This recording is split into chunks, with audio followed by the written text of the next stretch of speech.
United ಸ್ಟೇಟ್ಸ್ನಲ್ಲಿ ಜನಿಸಿದರು. ಅವರ ತಂದೆ ದೀಪಕ್ ಪಾಂಡೆ ಮತ್ತು ತಾಯಿ ಗೋನಿ ಪಾಂಡೆ.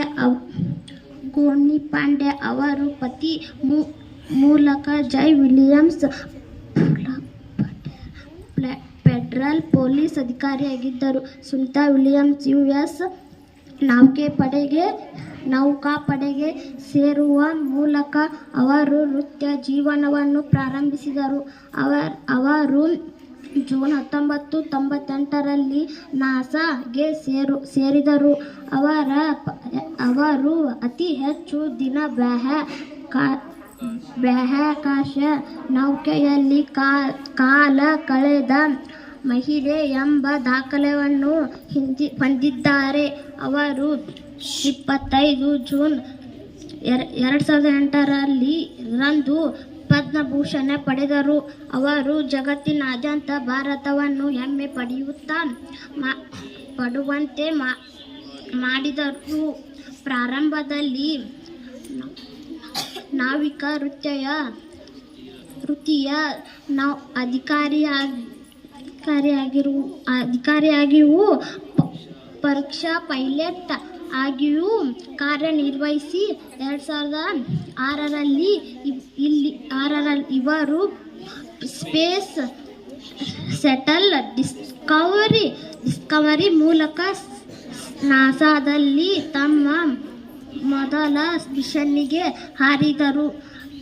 195 ದಿನಗಳ ಕಾಲ ISS ಕಾರ್ಯನಿರ್ವಹಿಸಿ ಅವರ ಸಮಯದ ದಾಖಲೆಯನ್ನು ಬರೆದಿದ್ದಾರೆ.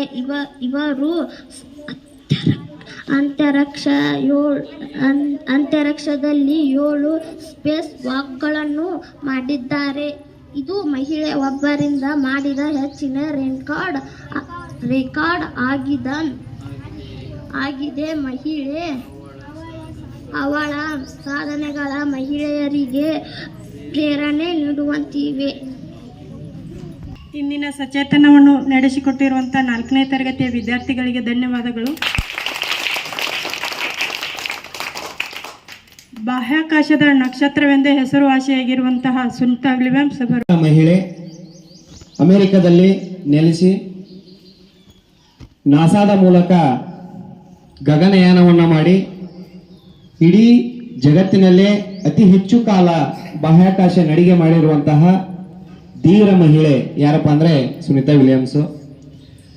ಈ ಸುನೀತಾ ವಿಲಿಯಮ್ಸು ಈ ಒಂದು ಕ್ಷೇತ್ರವನ್ನು ಆಯ್ಕೆ ಮಾಡ್ಕೋಬೇಕಾದ್ರೆ ಸಾಕಷ್ಟು ಸಾರಿ ಅಭ್ಯಾಸವನ್ನ ಮಾಡಿದಂಥ ಮಹಿಳೆ. ಸುಮಾರು 1998ರಲ್ಲಿ ಮೊಟ್ಟ ಮೊದಲ ಬಾರಿಗೆ ಗಗನಯಾನಕ್ಕೆ ತರಬೇತಿಗೆ ಆಯ್ಕೆಯಾದಂಥ ಮಹಿಳೆ 1998ರಲ್ಲಿ. ಅಲ್ಲಿಂದ ಪ್ರಾರಂಭವಾದಂತಹ ಈ ಒಂದು ಸಾಧಕೆಯ ಒಂದು ಪ್ರಯಾಣ 2025ರವರೆಗೆ ನಡೆಯಿತು. ಸುಮಾರು 27 ವರ್ಷಗಳ ಕಾಲ ಸತತವಾಗಿ ಆಕಾಶದ ಬಗ್ಗೆ ಅಧ್ಯಯನ ಮಾಡುತ್ತಾ ಹಲವು ಸಂಶೋಧನೆಗಳನ್ನು ಜಗತ್ತಿಗೆ ಕೊಡಮಾಡಿದಂತಹ ಹಾಗೂ ಹಲವು ಮೈಲುಗಲ್ಲುಗಳನ್ನು ನೆಟ್ಟಿರುವಂತಹ ಒಂದು ಸ್ಫೂರ್ತಿಯ ಮಹಿಳೆ ಯಾರಪ್ಪ ಅಂತಂದ್ರೆ ಸುನೀತಾ ವಿಲಿಯಮ್ಸ್. ನೋಡಿ, ಬಾಹ್ಯಾಕಾಶದಲ್ಲಿ ನಡಿಗೆ ಮಾಡೋದಂದ್ರೆ ಅಷ್ಟು ಸರಳ ಅಲ್ಲ. ಅಂಥದ್ರಲ್ಲಿ ಏನಪ್ಪ ಅಂದ್ರೆ ಅತಿ ಹೆಚ್ಚು ದಿನಗಳ ಕಾಲ ಸುಮಾರು 608 ಅತಿ ಹೆಚ್ಚು ದಿನಗಳ ಕಾಲ ಬಾಹ್ಯಾಕಾಶ ನಡಿಗೆ ಮಾಡಿದಂತ ಏಕೈಕ ಮಹಿಳೆ. ಸುಮಾರು 7 ಬಾರಿ ನಡಿಗೆಯನ್ನು ಮಾಡಿದಾಳೆ. 7 ಬಾರಿ ನಡಿಗೆಯನ್ನು ಮಾಡಿ ಜೊತೆಗೆ ರಿಟೈರ್ಡ್ ಆದಳು 2025ರಲ್ಲಿ ಬಂದು ಭೂಮಿಗಿಳಿದಾಗ. ಇನ್ನು ಮುಂದೆ ನಾನು ಬಾಹ್ಯಾಕಾಶಕ್ಕೆ ಸಂಬಂಧಪಟ್ಟಂತಹ ಕ್ಷೇತ್ರದಲ್ಲಿ ನಾನು ಹೋಗಲಾರೆ ಅಂತ ತಿಳ್ಕೊಂಡು ಮರಳಿದಂಥವಳು. ಆದ್ರೆ ಅಲ್ಲಿ ಹೋದಂತ ಸಂದರ್ಭದಲ್ಲಿ ಯಾವ ರೀತಿಯಾದಂತ ಕಷ್ಟವನ್ನು ಅನುಭವಿಸ್ತಾರೆ, ಯಾಕಂದ್ರೆ ಅಲ್ಲಿ ಗ್ರಾವಿಟೇಷನಲ್ ಫೋರ್ಸ್ ಇರಲ್ಲ. ಆಗ ವಿದ್ಯಾರ್ಥಿ ಹೇಳಿದ್ರು ಇಂಡಿಯನ್ ಸ್ಪೇಸ್ ಸ್ಟೇಷನ್ ISS ಅಂತ. ಈ ISS ಸ್ಥಾಪನೆ ಆಗಿದ್ದು ಸಹಿತ ಈ ಗಗನಯಾನಿ ತರಬೇತಿಗೆ ಪ್ರಾರಂಭವಾದ ವರ್ಷವೇ 1998ರಂದೇ ISS ಸ್ಥಾಪನೆ ಆಗಿರೋದು. ಅದರ ನಂತರ ಏನಪ್ಪಾ ಅಂದ್ರೆ ಅಲ್ಲಿ ಹೋಗುವಂತ ವ್ಯಕ್ತಿಗಳಿಗೆ ತುಂಬಾ ಅನುಕೂಲ ಕಲ್ಪಿಸಿಕೊಡ್ತು. ಒಂಥರ ಸ್ಟೇಷನ್ ಇದ್ದಂಗೆ ಅದು. ಅಲ್ಲಿ ಏನಪ್ಪಾ ನಮ್ಮ ಎಲ್ಲಾ ಕೆಲಸ ಕಾರ್ಯಗಳನ್ನ ಅಲ್ಲಿ ಅದ್ರ ಮೂಲಕ ಮಾಡ್ಕೋಬಹುದು. ನಾವು ಈಗ ನಿಲ್ದಾಣ ಅಂತ ಹೇಳ್ತೀವಲ್ಲ, ಅದು ನಿಲ್ದಾಣ, ಬಾಹ್ಯಾಕಾಶ ನಿಲ್ದಾಣಗಳು. ಅದರ ಮೂಲಕ ಸಾಕಷ್ಟು ಸಂಶೋಧನೆಗಳನ್ನು ಮಾಡಿದ್ರು. ಜೊತೆಗೆ ಅಲ್ಲಿ ಹೋದಂತ ಸಂದರ್ಭದಲ್ಲಿ ಗುರುತಿಗಾಗಿ ತನ್ನ ಕೂದಲನ್ನು ಸಹಿತ ಏನಪ್ಪಾ ಅಂದ್ರೆ ಕಟ್ ಮಾಡಿ ಭೂಮಿಗೆ ರವಾನಿಸಿದಂತಹ ದಿಟ್ಟ ಮಹಿಳೆ ಯಾರಪ್ಪ ಅಂದ್ರೆ ಸುನಿತಾ ವಿಲಿಯಮ್ಸ್. ಸುನಿತಾ ವಿಲಿಯಮ್ಸ್ ಬಗ್ಗೆ ಎಷ್ಟು ಹೇಳಿದ್ರು ಸಾಲದು. ಸೊ ಸಾಕಷ್ಟು ಸಂಶೋಧನೆಯನ್ನು ಮಾಡಿದಾರ. ಸೊ ಆ ಮಹಿಳೆಯರ ಏನಪ್ಪಾ ಅಂದ್ರೆ ನಮಗೆ ಸ್ಫೂರ್ತಿ ಆಗಬೇಕು, ಉಳಿದಂತ ಮಹಿಳೆ ವಿಲಿಯಮ್ಸ್. ಸೊ ಈ ರೀತಿ ನೀವು ಸಹಿತ ಹೀಗೆ ಕನಸುಗಳನ್ನು ಕಟ್ಕೋಬೇಕು. ನಮ್ಮ ಕ್ಲಾಸ್ಮೇಟ್ ಒಬ್ರು ಇದ್ರು BSc ಓದುವಾಗ, ಅಜಿತ್ ಯಾಳಗೆ ಅಂತ, ಇಲ್ಲೇ ಬಸವೇಶ್ವರ ಕಾಲೇಜ್ ಬಾಗಲಕೋಟೆ. ಅವರು ಸಹಿತ ಏನಪ್ಪಾ ಅಂತಂದ್ರೆ ಆಕಾಶಯಾನ ಮಾಡ್ಬೇಕೆಂಬ ಕನಸನ್ನು ಹೊಂದಿದ್ರು. BSc ಫಸ್ಟ್ ಇಯರ್ ಇರುವಾಗಲೇ ಏನಪ್ಪಾ ಅಂದ್ರೆ ಅವರು ಜರ್ಮನಿಗೆ ಹೋದ್ರು ಇದ್ರ ಟ್ರೈನಿಂಗ್ ಪಡೆಯಕ್ಕೆ, ಅಜಿತ್ ಯಾಳಗೆ ಅಂತ. ಸೊ ಈಗ ಏನಪ್ಪಾ ಅಂದ್ರೆ ಸಂಶೋಧನಾ ಕ್ಷೇತ್ರದಲ್ಲಿ ಏನಪ್ಪಾ ಅಂದ್ರೆ ಅವರು ಸೇವೆಯನ್ನು ಸಲ್ಲಿಸ್ತಾ ಇದ್ದಾರೆ, ಇಲ್ಲೇ ಬಾಗಲಕೋಟೆ ಅವರೇ. ಸೊ ನೀವು ಸಹಿತ ಈಗಿನಿಂದಲೇ ಏನಪ್ಪಾ ಅಂದ್ರೆ ಕನಸುಗಳನ್ನು ಹೊಂದಬೇಕು. ಸೊ ಈ ರೀತಿ ಅಂತ ಸೈಂಟಿಸ್ಟ್ ಆಗ್ಬೇಕಾದ್ರೆ ನಾವೇನ್ ಮಾಡ್ಬೇಕು? ಒಂದೇ ವಿಷಯವನ್ನ ಆಳವಾಗಿ ಅಧ್ಯಯನವನ್ನು ಮಾಡ್ಬೇಕು. ಒಂದು ವಿಷಯವನ್ನ ನಾವು ಆಳವಾಗಿ ಅಧ್ಯಯನ ಮಾಡ್ತಾ ಹೋದಂತೆಲ್ಲ ಏನಪ್ಪಾ ಆಗ್ತಂದ್ರೆ ಸಂಶೋಧಕರಾಗಿ ಹೊರಹೊಮ್ತೀವಿ. ಸಂಶೋಧಕರಾಗಿದೀವಪ್ಪ ಅಂದ್ರೆ ಸೈಂಟಿಸ್ಟ್ ಆಗಿ ಏನಪ್ಪಾ ಅಂತಂದ್ರೆ ಹೊರಹೊಮ್ಮಿದೀವಿ ಅಂತ ಅರ್ಥ.